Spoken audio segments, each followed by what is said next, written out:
Hi cooking lovers, welcome to my channel. అందరూ బాగున్నారు కదా. ఈ వీడియోలో నేను మామిడికాయ తురుము పచ్చడి చేయబోతున్నానండి.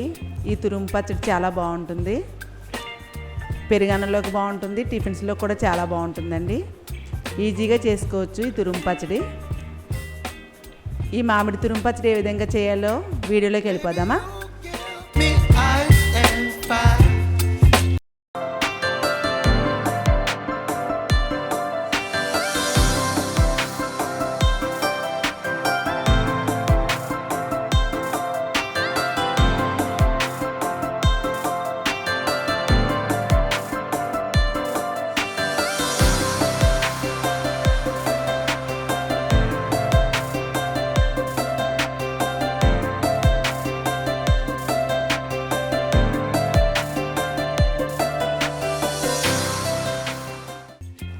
మామిడికాయ తురుము పచ్చడి చేయడానికి 2 పుల్లగా ఉన్న మామిడికాయలు తీసుకున్నానండి. ఈ మామిడికాయలను శుభ్రంగా కడిగేసుకుని క్లాత్తో తుడిచేసుకోవాలి.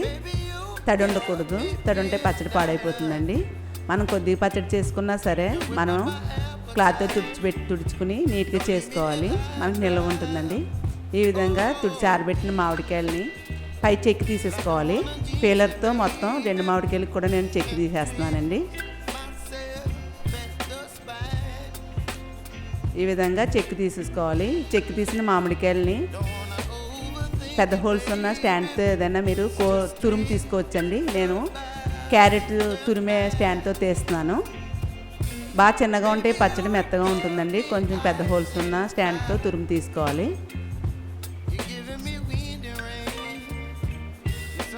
ఈ 2 కాయలు కూడా నేను క్యారెట్ స్టాండ్తో తురుము తీస్తున్నానండి. ఈ విధంగా ఉండాలండి తురుము, కొంచెం పెద్దగా, చిన్నగా ఉంటే మెత్తగా ఉంటుంది పచ్చడి. ఈ విధంగా ఈ 2 కాయలను కూడా నేను తురుము తీసుకున్నాను. ఈ పచ్చడిలోకి నేను కొంచెం బెల్లం కూడా యాడ్ చేస్తున్నానండి. బెల్లం వేయడం వల్ల పచ్చడి బాగుంటుంది, పెరుగన్నంలోకైనా టిఫిన్స్లో కూడా బాగుంటుందండి. ఈ తురుమును మనం కొలుచుకుందాం. ఈ తురుము ఈ కప్పుతో కొలుస్తున్నానండి. 2 కప్పులు వచ్చింది ఈ తురుముని.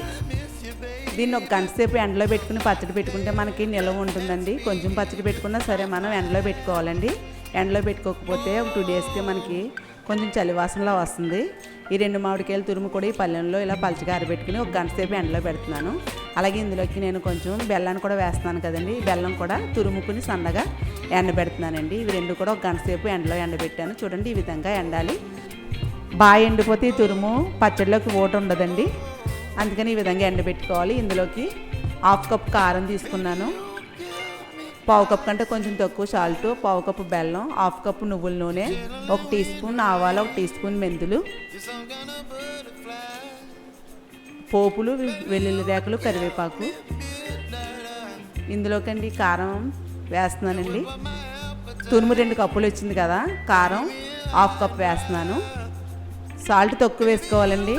సాల్ట్ ఎక్కువ వేస్తే ఉప్పు ఎక్కువ అయిపోతుంది కాబట్టి నేను 1/4 కప్ కంటే తక్కువ వేస్తున్నాను. 3 టేబుల్ స్పూన్ ఉంటుందండి ఈ సాల్ట్. ఈ కారం సాల్ట్ కూడా బాగా కలిసేలాగా బాగా కలుపుకోవాలి. ఇందులోకి నేను బెల్లం కూడా వేస్తున్నానండి. మీకు బెల్లం ఇష్టం లేకపోతే స్కిప్ చేసేయండి. బెల్లం వేస్తే పచ్చడి బాగుంటుందండి మనకి.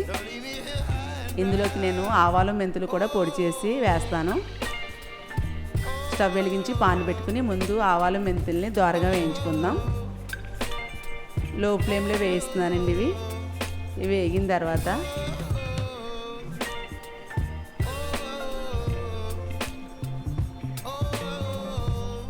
వెంటనే ఒక ప్లేట్లో తీసుకోవాలండి, లేకపోతే మాడిపోతే. చల్లారిన తర్వాత మెత్తగా పౌడర్ చేసుకుంటాను. ఇందులోకి 1/2 కప్ నువ్వుల నూనె తీసుకుంటున్నానండి. ఈ నూనె మరిగిన తర్వాత ఆవాలు, జీలకర్ర కూడా వేసి లైట్గా వేగాక ఇందులో 3 ఎండుమిర్చి వేసి వేయించుకోవాలి. పచ్చళ్ళకి నువ్వుల నూనె, వేరుశనగ నూనె తీసుకోవాలండి. పొట్టు వలిచిన 10 వెల్లుల్లి రేకలు కూడా వేస్తున్నాను. ఎక్కువ వేగాల్సిన అవసరం లేదు. లైట్గా వేగాక 2 రెమ్మల కరివేపాకు కూడా వేసుకుని ఇవి కూడా వేగాక స్టవ్ ఆఫ్ చేసేసి చల్లారిన తర్వాత పచ్చడిలో కలుపుకోవాలండి. ఇవి కూడా దోరగా వేయించుకుని స్టవ్ ఆఫ్ చేసేస్తున్నాను. మెంతులు, ఆవాలు మెత్తగా పొడి చేశానండి మిక్సీ జార్లో వేసి. ఈ పొడిని కూడా ఇందులో వేసుకుని బాగా కలుపుకోవాలి. మనం 2 కాయలున్నా తక్కువగా పెట్టుకోవచ్చండి. పచ్చడి ఒక వారం రోజులు నిల్వ ఉంటుందండి. తురుముని మనం ఎండబెట్టుకున్నాం కాబట్టి వారం రోజులు ఉంటుంది. ఎటువంటి డౌట్ లేకుండా మనం ఈ విధంగా పచ్చడి పెట్టేసుకోవచ్చండి. వేయించిన పోపులన్నీ కూడా ఇందులో వేసి బాగా కలుపుకొని ఒకరోజు ఊరిన తర్వాత మనం అన్నం, బెల్లం ఇష్టపడే వాళ్ళంటే అన్నంలో కూడా కలుపుకోవచ్చండి, బాగుంటుంది. అలాగే టిఫిన్స్లోకి బాగుంటుంది, పెరుగన్నంలో కూడా బాగుంటుందండి. ఈ పచ్చడిని ఈ విధంగా చేయండి. ఏ విధంగా వచ్చిందో నాకు కామెంట్ చేయండి. ఈ వీడియో నచ్చితే లైక్ చేయండి. మీ ఫ్రెండ్స్కి రిలేటివ్స్కి షేర్ చేయండి. మరిన్ని వీడియోల కోసం నా ఛానల్ సబ్స్క్రైబ్ చేయండి.